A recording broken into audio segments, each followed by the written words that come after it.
Far too often, we are faced with cases that remain unsolved forever for a multitude of reasons.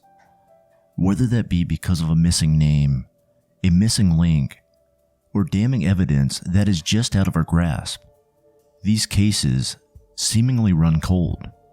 But every so often, new evidence is brought to light, bringing forth new light and new attention to these cases. And just sometimes, these cases are solved. Today's episode covers a Jane Doe being given back her name, a family reconnected with a lost loved one, and a victim receiving overdue justice. In November of 2021, I covered the case of Bitter Creek Betty, an unidentified woman who was found on March 1st, 1992, at the bottom of an embankment in Sweetwater, Wyoming. For those who are not familiar with Betty's case, here is a brief overview.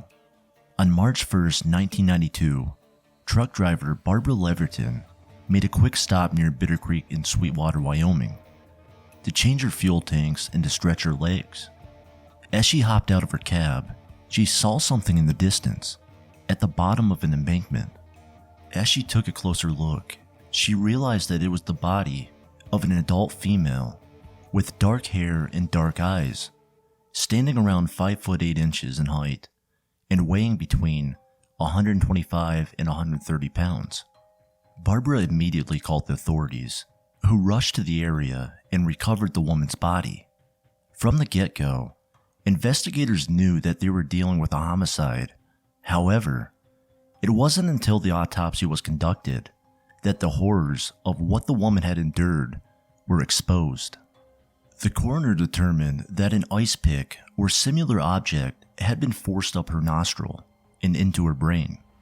She also had severe bruising on her face and had been sexually assaulted.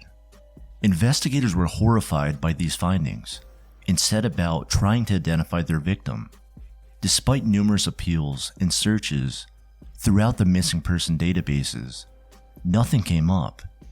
Without her true identity, the woman was given the name of Bitter Creek Betty, a name she would carry for over 29 years.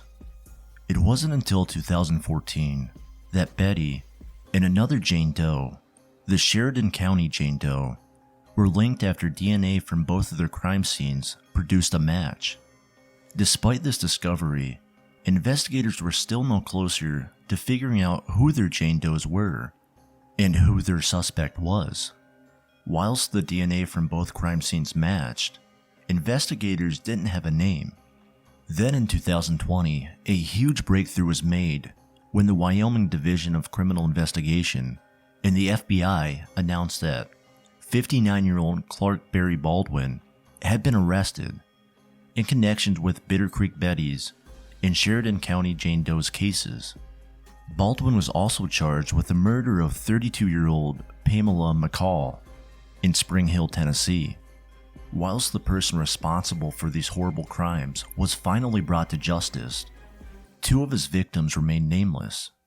In December 2021, Carl Kopelman, a reconstructive artist who works closely with law enforcement agencies and nonprofit organizations, made a stunning announcement.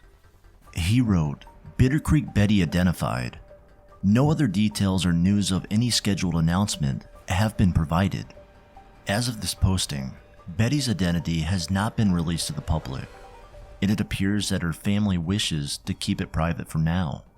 Please respect her family's wishes and give them privacy in their time of mourning. Rest in peace, Betty. 46-year-old Craig Williamson and 41-year-old Christine Reinhardt wed in October of 1990 at Lake Tahoe after knowing each other for just a month. Whilst this union seemed crazy, the two had immediately fallen head over heels for each other and knew that the other was the one. After their marriage, the two settled down in Wisconsin and started a fish farming business. By 1993, everything was going well for the couple. Their business was steadily growing and their marriage was stable. One fishing trip in August 1993 would flip everything on its head and lead investigators on a year-long hunt for Craig Williamson. On August 28, 1993, Craig left the home that he shared with Christine in Wisconsin, headed for Colorado Springs, Colorado. According to Christine, Craig was on a trip to sell fish and to help push his business further ahead. Craig was excited about the drive, but Christine couldn't help but to be worried. You see, Craig had suffered a concussion weeks earlier, and this becomes an important fact later on. We know that Craig made it safely to Colorado Springs and rented a car. He also checked into a hotel and spoke to Christine on August 30th, 1993, telling her all about his trip.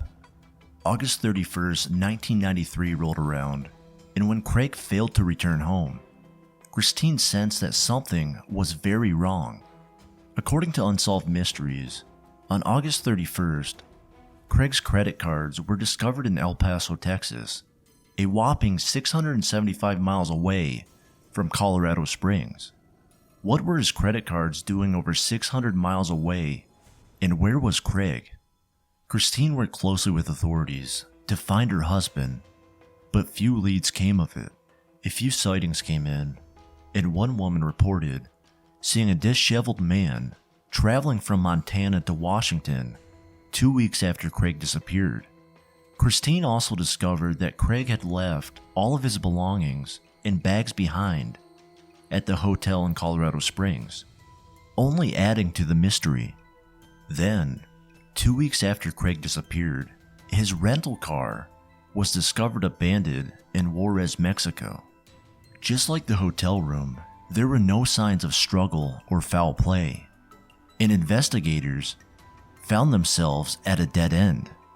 Despite extensive searches and investigations, they were still no closer to finding Craig. Christine traveled to Washington to try and find her husband, but sadly, she was unsuccessful. For 2 years, the mysterious disappearance of Craig Williamson went cold. That was until a re-airing of the Unsolved Mysteries episode turned up an unlikely clue.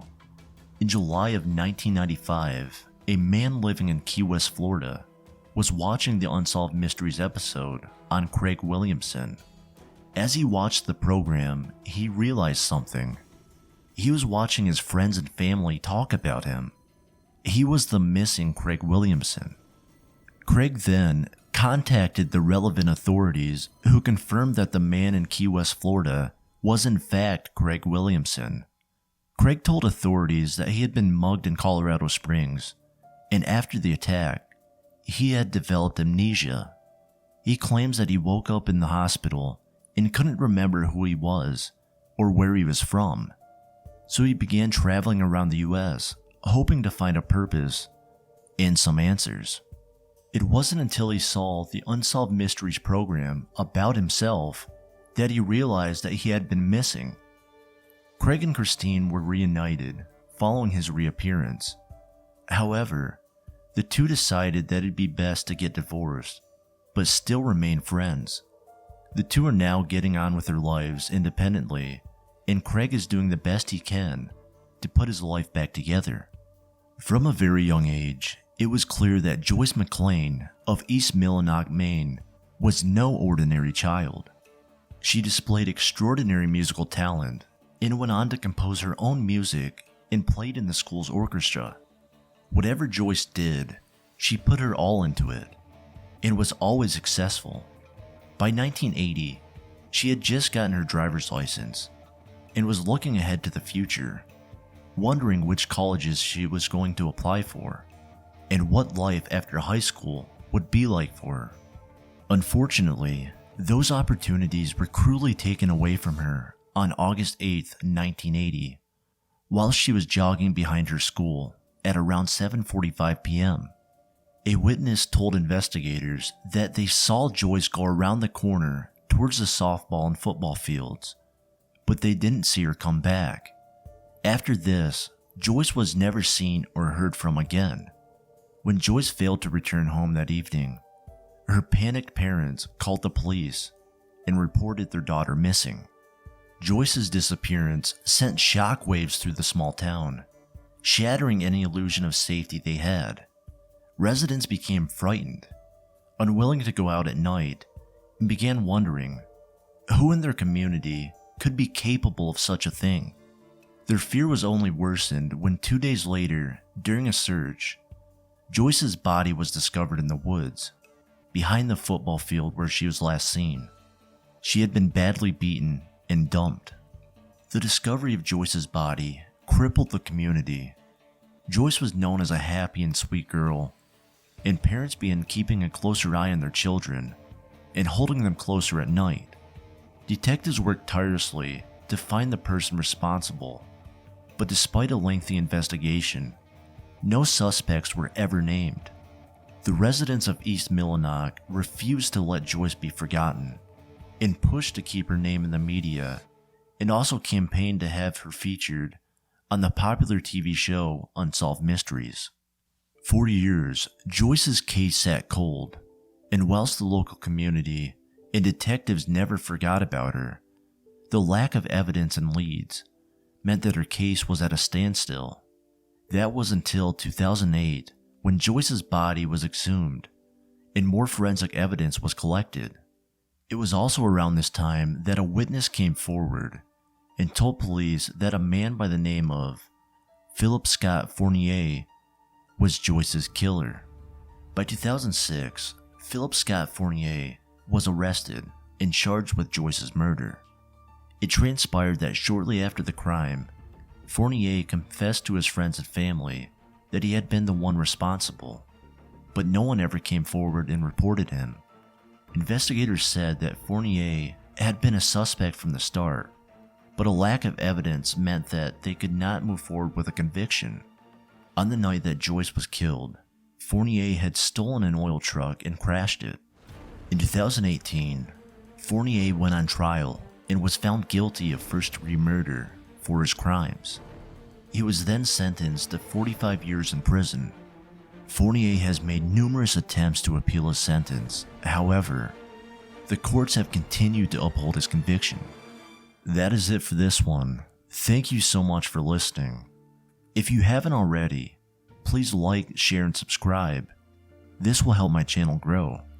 If you have a future story suggestion or would like to contact me directly, you can do so by emailing me at creepyunsolvedmedia@gmail.com. I look forward to your comments below.